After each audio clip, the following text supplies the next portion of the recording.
My area of specialization early in my career was communication in education, or communication in teaching. And the dean of the college at that time approached our department about conducting a workshop for our graduate teaching assistants in the College of Arts and Sciences. We took pretty much a communication-oriented approach to it, sort of how to teach, how to deal with difficult situations with students, and so on.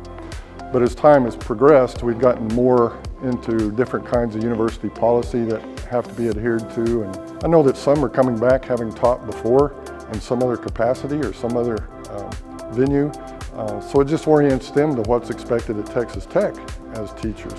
The college has already organized a boot camp that is teaching us already how to become a teaching assistant or a part-time teaching instructor here at Texas Tech. So it's more like ticking the boxes, but I think this is a wonderful experience, mingling with other graduate students at Texas Tech.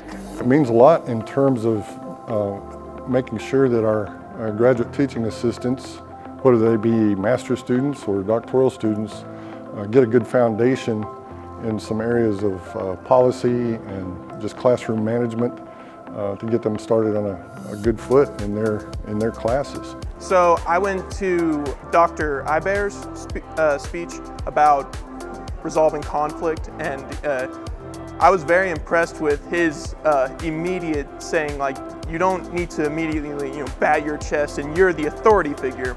He was more like, be very professional about it. After all, even though you may have a disruptive student, all your other students paid to be in that class as well. So you need to value their time as well as if a student has a complaint. And so you need to be like, okay, well, we can talk about this later in private. I'd be more than happy to lend you an ear. And I was very impressed with that level of professionalism. And one thing I've learned today is that we need to lean more on our professors.